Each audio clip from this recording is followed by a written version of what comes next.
Ritual, videos, Abraham's dagger. Author's note, special thanks to J10 for the helpful advice on the second installment of the Evils, Angels, and Ethereal series, and to Stephanie Swan Quills for the excellent narration. Abraham's Dagger, Imperial Invective. Narrated by Stephanie Swan Quills. I watched as she shuffled through the vestibule and into the church. The building was empty. Typically, a priest lived on the grounds, but he had decided to take a brief sabbatical. The only ones in the church were Beth Gallagher and I, which would make our encounter go much smoother. She didn't know my name, but she was about to summon me. All people in trying times make supplications to me, whether they know it or not. Abraham had called out to me when the time came to sacrifice his son, and I had shown him compassion. I am Zadkiel, the angel of mercy. Beth had fallen on hard times since the curse had been laid upon her a few years back. One of her legs had been broken in a car accident years ago, and it had never healed right. She was covered in carbuncles that tore open and wept pus at the slightest movement, which stung like salt poured into a wound. Her musculature had been degenerated by wasting diseases. She had been living on a friend's couch for the past month, but they were about to kick her out, and she knew it. She had nowhere else to go, and as people always do in these situations, she turned to faith. Her faith was nothing spectacular. Like many, she had lost it in her youth. She had become disenchanted with the world, and it soon spread and contaminated her faith. It didn't take long before it rotted to the core.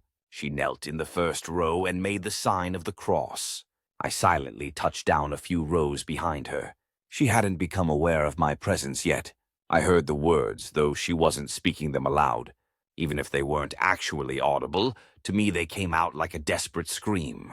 I need help. I don't know how it got so bad or what I have done to deserve this, but I can't take it anymore. My friends are gone, I'm about to be homeless, and every moment of my life is spent in fear and agony. I'm at my limit. I don't know if you even exist, but if you do, why? Why are you doing this to me? I need your help. I can help you. Beth whirled about in the direction my voice was coming from.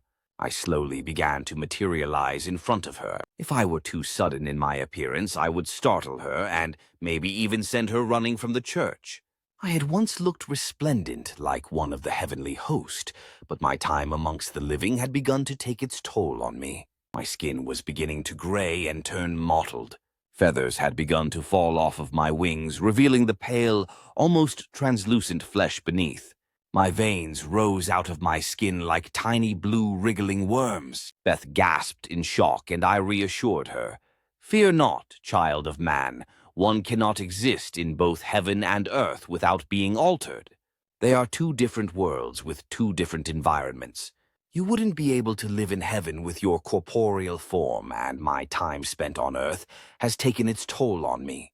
What you see before you is a product of the time I have spent here helping people. That explanation seemed to put her at ease. She spoke slowly, as if uncertain of the question itself. Are you an angel? I unfurled my wings carefully so as not to lose any more of my feathers, and answered, Yes, daughter of clay, I am a son of fire born from God's hand just as he has shaped you. I have come here to answer your call for salvation. How? You have cried out to me amidst your suffering, and I have heard your supplications. Why is all this happening? A shadow hangs over you, tainting all of your endeavors and poisoning your plans. This shadow was set upon you by a spurned man to break you down and make you suffer. You rejected him, and in his scorn he called forth an infernal entity to visit tragedy upon tragedy on you. She sat down as if the revelation was too much for her. She wept into her rough and calloused hands. A sore on the corner of her mouth dribbled out a viscous, straw-colored fluid that mingled with her tears. I stood in the aisle waiting for her to regain her composure. It took her a few minutes before she wiped the snot and tears away and asked, What is going to happen to him? She meant the one who had put the curse on her in the first place. I took a second to decide whether or not to tell the truth. Nothing. The heavenly mandate prevents us from taking justice into our own hands. He is in the employ of a demon. When his end comes, he will burn for his actions, but until then he will not be punished. He will continue his life unaffected and without any repercussions. I answered truthfully. Her face soured, and, for a second, with the lesions, weeping sores, and angry countenance, I thought I was in the presence of a demon rather than a human.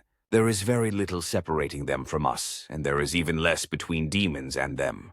It didn't take any special insight into the human condition to see the gears in her head turning. She was thinking of revenge, maybe hunting down the man who placed the curse on her and getting retribution. She was too weak to do that, though. Another possibility about what she may do descended on me like a bolt from the blue. A pact. Beth would summon a demon and pledge herself to them for her justice. I couldn't let that happen. We were already losing far too many people to the temptation of ease and instant gratification. I would have to do something. I would have to talk her out of it some way.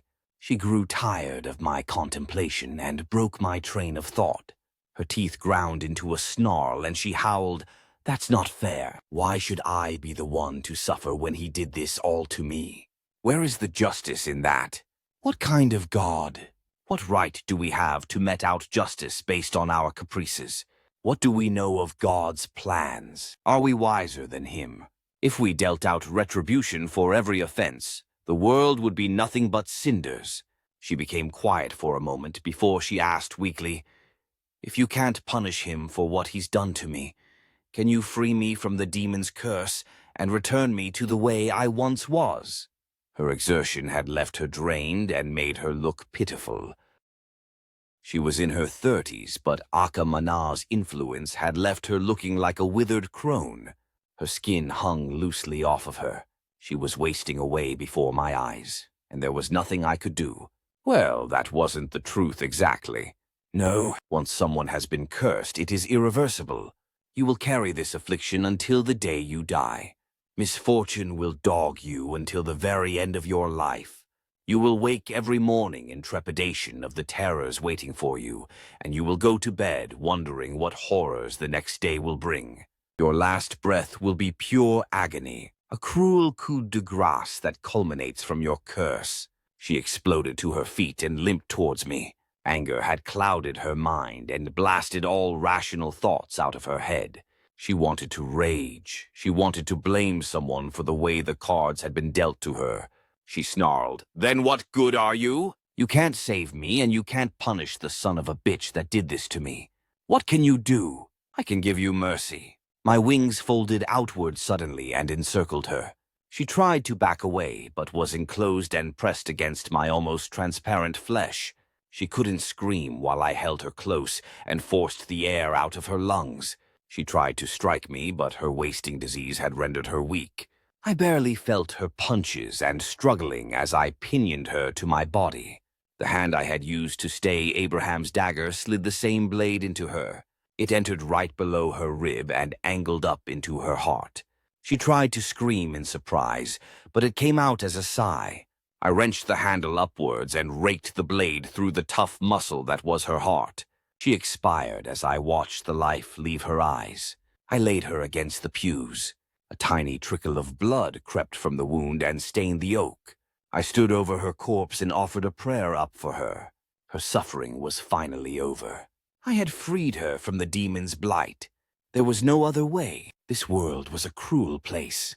People suffered excruciating agonies, and the only balm that we had left to offer them was a quick death. I had done God's work. I had saved another poor soul. I smiled at the prospect of carrying out the Lord's will. Beth was gone. Her suffering was over. I stretched out my wings and watched as more feathers sloughed off. I had made my choice. This place was taking its toll on me, but I couldn't leave others to suffer. I flapped my wings and took to the air. I could hear more prayers echoing around me as others pled for salvation. There were more I could save, and I intended to save as many as I could. They all needed my mercy. Previous. Next. Written by Imperial Invective.